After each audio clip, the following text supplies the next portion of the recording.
The largest change for any business person, any owner of a business is to actually become an owner and not just an operator. Because there's a very different thing between being self-employed and owning a business. And there's nothing wrong with being self-employed because it'll still give you several benefits. You control your time, right? You control your hours, you control what you do, you have more flexibility, you get to call the shots. But most people that are self-employed are pretty exhausted because whenever someone tells me in their business and I'm so burnt out, I know that that person is what I would call a business operator. And I know this sounds like just semantics, but it's not. When you're the operator, this is what happens. You start a business. Most of us start a business because we're passionate about something. Maybe you work for somebody else. And one day you went, man, I'm writing this software. I'm the base of this company, or I'm the top marketer, or I'm the top salesperson or negotiator, or I design the fashion materials. I should just do this myself. And it sounds really cool.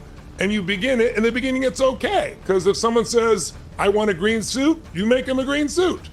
But in order to grow, you have to learn how to scale. And that's what this session is going to be about. This session is about how do you grow explosively in your business, and how do you do that in any financial environment by learning how to truly scale.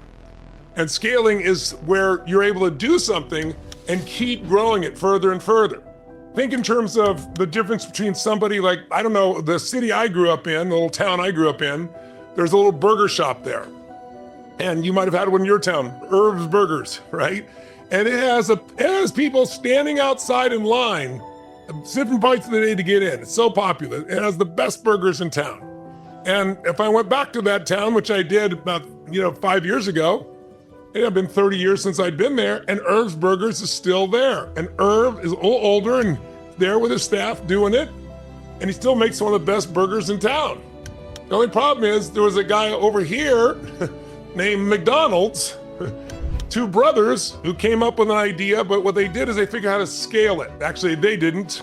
Ray Kroc did. Someone else came in, was entrepreneurial and said, you guys are working so hard with this little center here, I think we could take this to another level.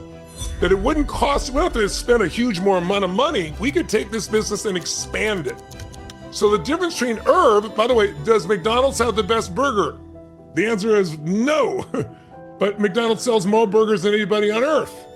And so the difference is they figured out how to scale. Now, I believe you can do quality and scale, and many people have figured out how to do that. I don't know if McDonald's has, but the scaling is what makes them successful. But the psychological shift that has to happen in you, and I'm hoping this can be the beginning of that shift for you. I mean, I normally spend 5 days with someone day and night to make these shifts and give them every tool and strategy so they're certain. I think I can plant strong enough seeds with you if you really, give to yourself to this, to really start this process of being the owner and start this process of scaling. And by the way, and to do it in any environment whatsoever. Because right now, and a lot of people say, well, it's really uncertain right now. If you heard the Fed chairman just the other day said, he doesn't know what to do. I mean, he literally said he doesn't know what to do. He's not sure if the economy is going to grow or shrink, whether they're going to have inflation or not, because there's this uncertainty based on the tariffs that the current president has put out.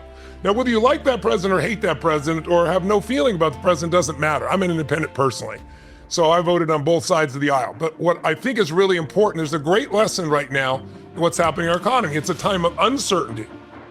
What do most people do when they're uncertain? Nothing. They hold back, they pull back. This happens whenever we have recessions. And during that happens, most businesses shrink because they're fearful. But when you shrink based on the fear, it becomes a self-fulfilling prophecy. And pretty soon, it's hard to get going again. My secret and the reason I'm still here in business and be able to do what I'm doing here, this is my 48th year. I'm well preserved. I started when I was 3, you understand, right? Right? But 48 years ago is when I started my first business, and here I am still doing it, right? But I've been able to do that going through every economy you can imagine. And the reason is because I understood very early on, it's not the economy, it's your psychology. The most important key in your business is to become an owner, but also that when people are fearful, that is your opportunity. When people are uncertain, that is your opportunity. You can't allow yourself to stay in fear. It's okay to be fearful, that's called being human. It's okay to get uncertain, but when you feel it, you've got to push yourself through it. It's like, when the people say, when you're going through hell, what do they say? Keep going. That's the secret. And if you keep going, you get to the other side. So there's a certain amount of relentlessness you need to have.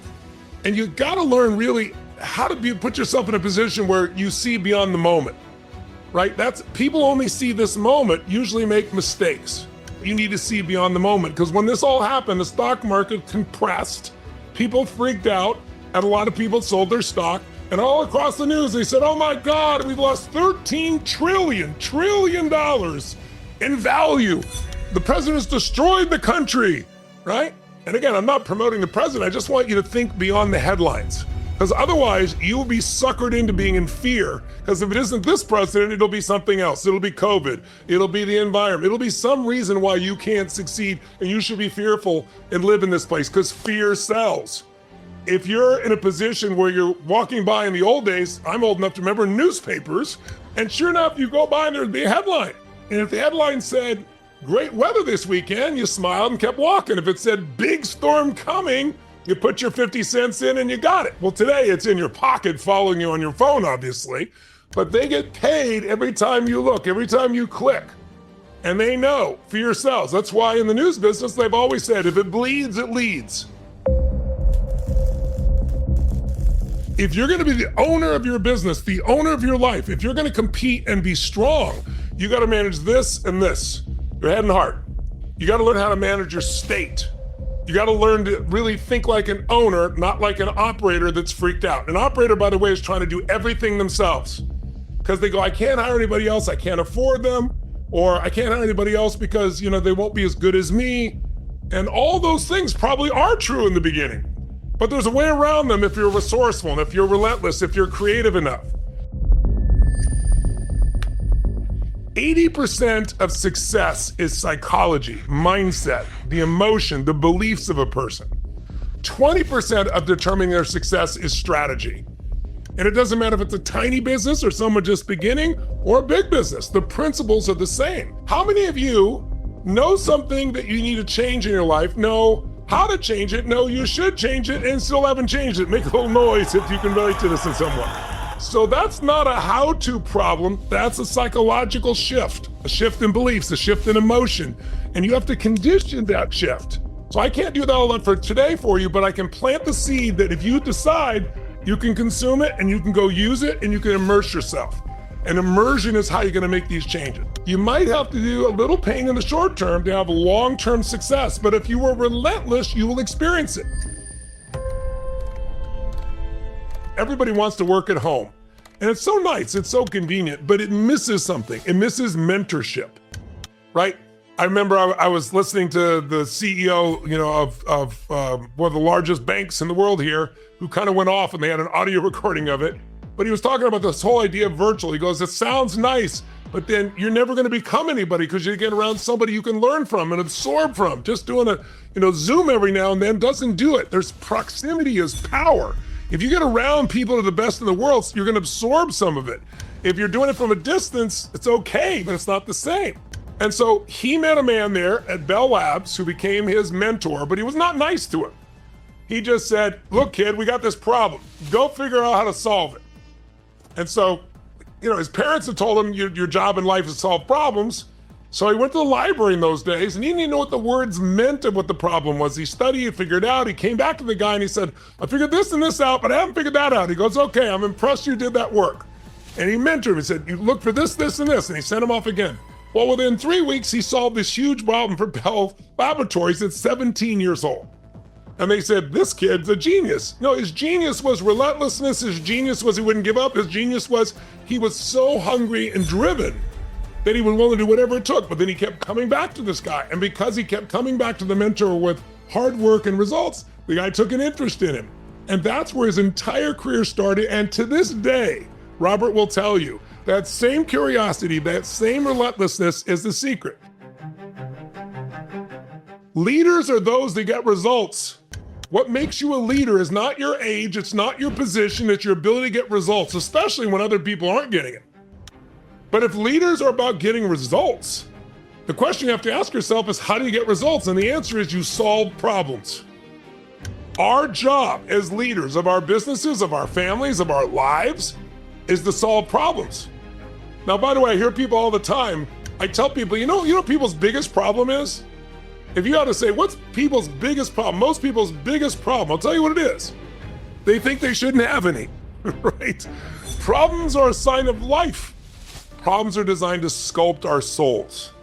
Without problems, we don't grow as much. We don't want them, but they're there for a purpose. They're not there to torture you.